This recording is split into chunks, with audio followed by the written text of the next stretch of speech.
AITA for playing pickleball with a couple and breaking my 10-year marriage.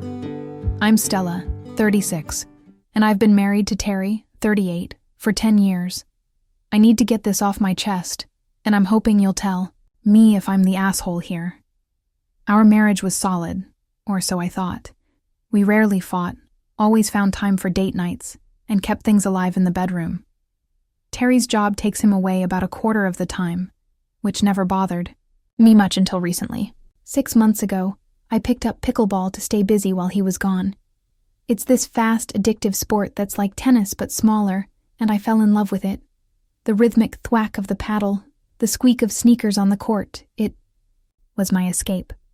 But now, because of pickleball, my marriage is in pieces, and I'm left wondering if I'm the one who broke it. Let me back up. Terry and I built a good life together. We're that couple who hosts barbecues, laughs at each other's dumb jokes, and plans hiking trips on weekends. When he's away for work, I'd usually binge a series or scroll X, but it started feeling empty.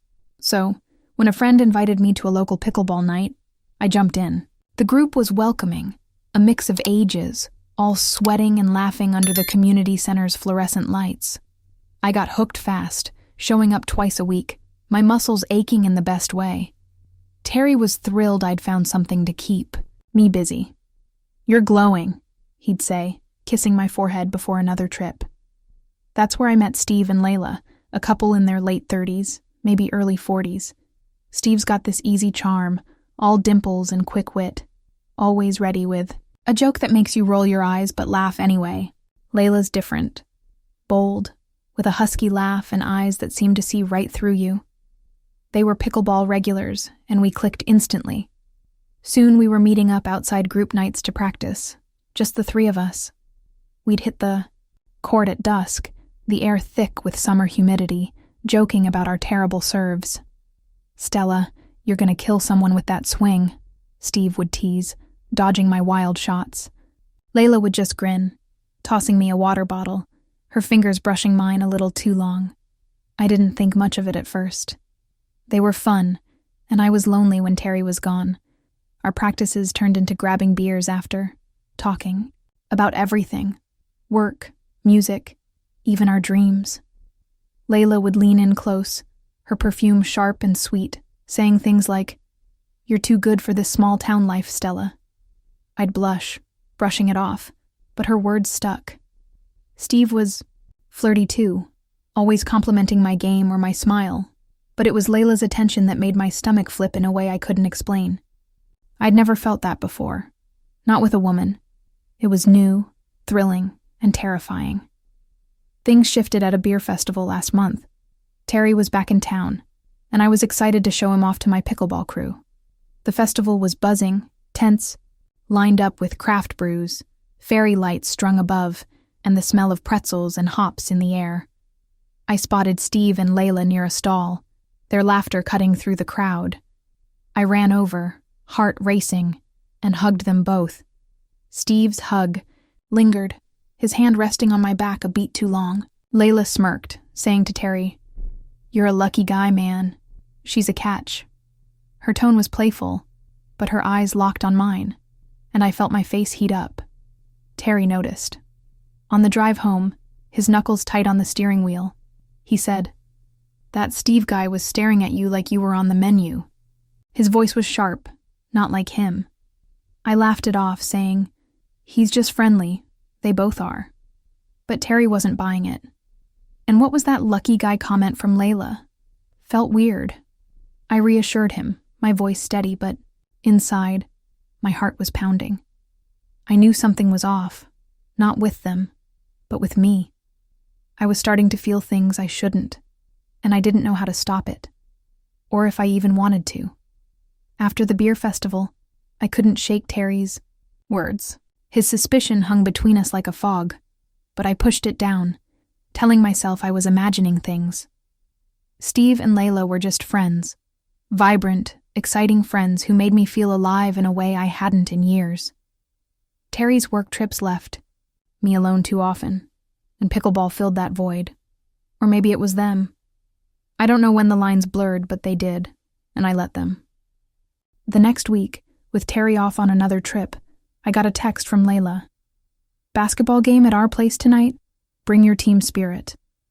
My favorite team was playing, and the thought of their cozy living room, cold beers, and easy laughter pulled me in.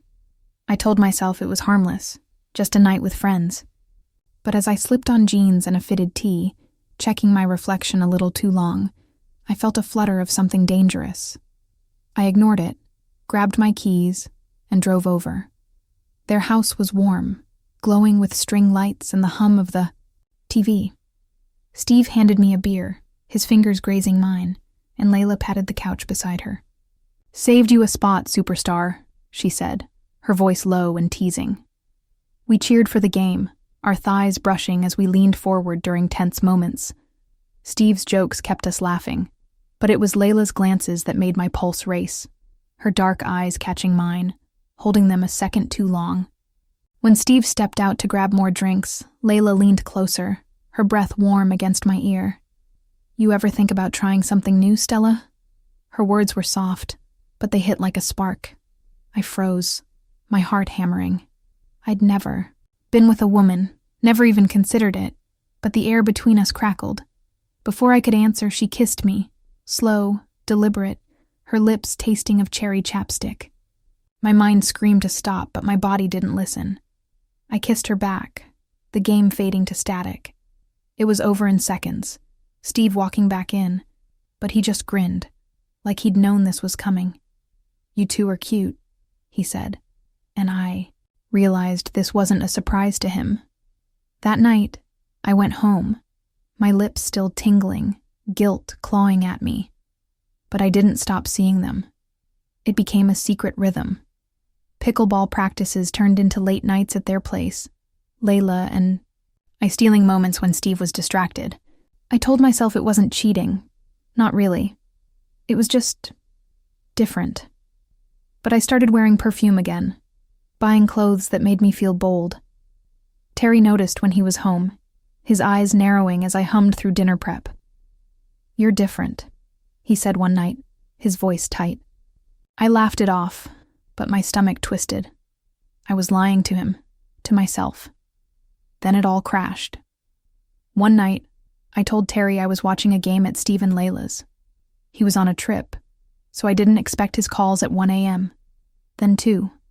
I silenced them, caught up in Layla's arms, the world narrowing to her touch. At 2:30, I texted I'd sleep over, my hands shaking. The next morning, Steve drove me home, my head foggy from too little sleep and too much wine. I wore a short sundress, not thinking, until I saw Terry's car in the driveway. He wasn't due back for days. He stood in the doorway, his face pale, eyes locked on me as Steve's car pulled away. "Where were you?" His voice was low, like he already knew. I stammered, my dress feeling too tight, too wrong. "Just watching the game," I said, but my voice cracked. He stepped closer, his jaw tight. "In that? At 10 a.m.? The air was thick, my lies crumbling. He pressed, his voice breaking. "Tell me the truth, Stella." I couldn't look at him. The words spilled out. Layla, the nights, the betrayal. His face crumpled and I felt my chest cave in. Without a word, he grabbed a bag, threw in clothes, and walked out. The door slammed, and I sank to the floor, the silence deafening. I'd broken us, and I didn't know if I could ever fix it. The days after Terry left were a blur of silence and regret. Our house, once filled with his quiet humming or the clink of his coffee mug, felt like a tomb. I'd sit on the couch, staring at the empty spot where his hiking boots used to sit, my chest tight with the weight of what I'd done. I kept replaying that moment, his face crumpling as I confessed, the way he didn't yell, just left. I'd broken us, and the worst part was I couldn't even explain why. Was it boredom? Loneliness?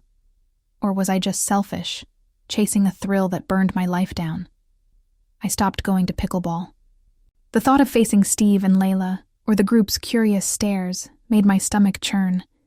I texted Layla I needed space, and she sent a half-hearted apology. "We're sorry it got messy.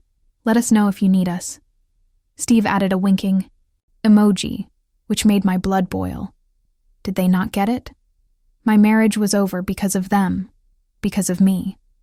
I ignored their messages, deleted the pickleball group chat, and let my paddle gather dust in the garage.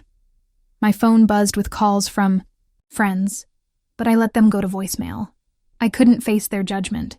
A month later, I was still drowning in guilt, barely sleeping. I started therapy, spilling my story to a kind-eyed woman who nodded as I rambled about Layla's laugh, Terry's silence, and my own stupidity. She asked if I'd felt neglected in my marriage, and I bristled. Terry was a good husband, attentive, funny, mine. But then a friend from the pickleball group, Jen, called me out of the blue. Over coffee, her words hit like a punch. Terry was always gone, Stella. He'd check out emotionally even when he was here. You were lonely. I stared into my latte, the foam swirling like my thoughts. Had I been seeking something because Terry wasn't there?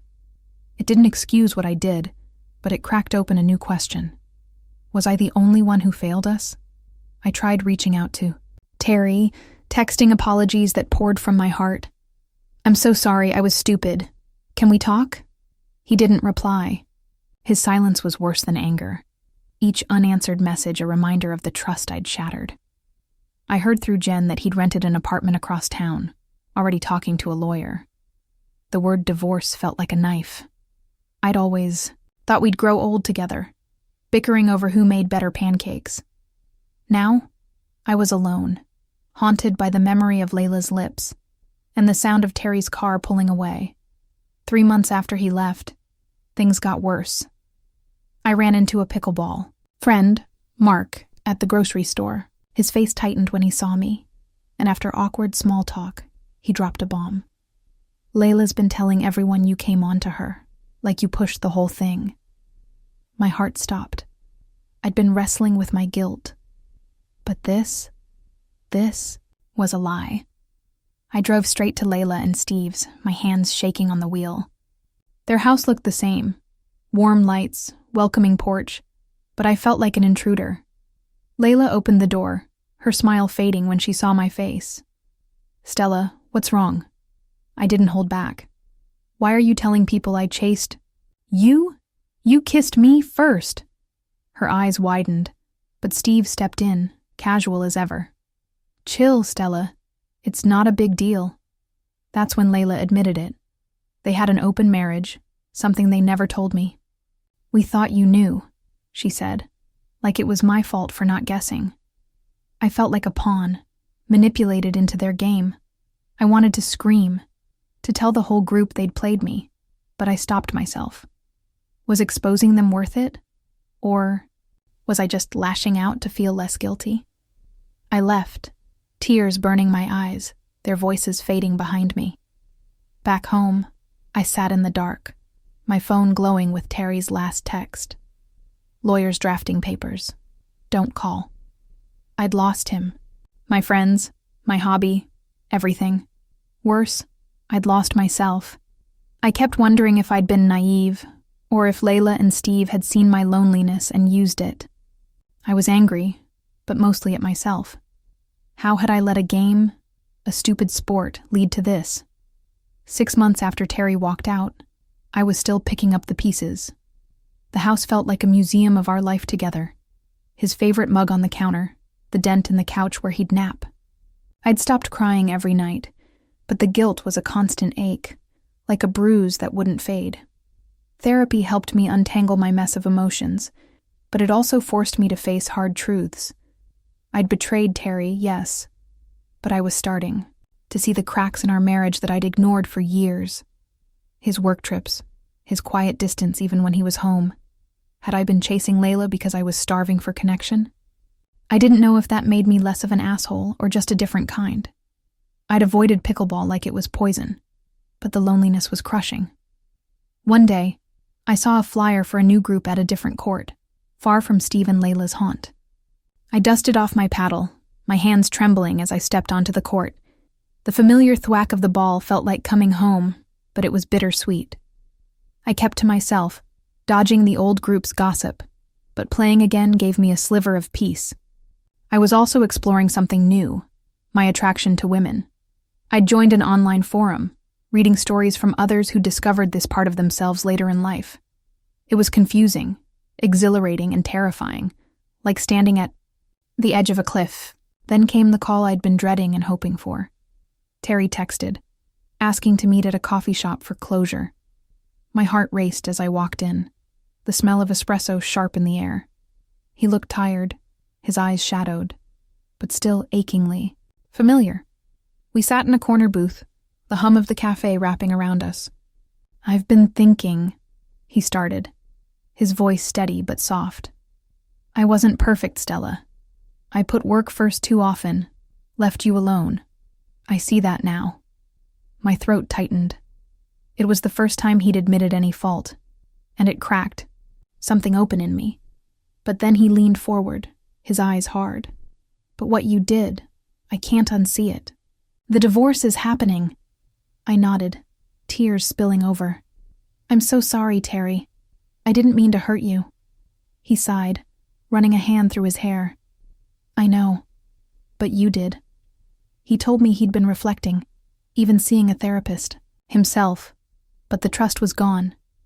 As he spoke, I saw flashes of our old life, lazy Sundays, his laugh at my terrible puns. I wanted to beg him to stay, but I knew I'd lost that right. We parted with a hug, his arms stiff, and I walked away, feeling hollow but strangely lighter, like I'd finally let go of a weight I couldn't carry. I never confronted Layla and Steve about their lies to the group. Part of me wanted to expose them, to scream that they'd manipulated me, but it felt pointless. They'd moved on, still playing pickleball like nothing happened, while I was rebuilding from scratch. I heard through a friend that their marriage was rocky now, which gave me a bitter pang of satisfaction, but it didn't fix me. I was learning to live with my choices, to forgive myself even if Terry couldn't. So here I am, 6 months later, asking you, am I the asshole? I broke my marriage, no question. I let a fleeting connection with Layla spiral into betrayal, and I'll carry that shame forever. But was I the only one at fault? Terry's absence, his emotional distance, did that push me toward them? Or am I just making excuses for being selfish? I thought pickleball was just a game, a way to fill lonely nights. But it led me somewhere I never meant to go. I'm trying to move forward, finding myself in ways I never expected. But I can't shake the question. Was I the villain? Or were we all breaking before I even noticed? Tell me what you think. If you enjoyed the story, don't forget to hit that like button and subscribe for more real-life drama straight from Reddit. Got a take on the situation? Drop your thoughts in the comments. We love hearing from you.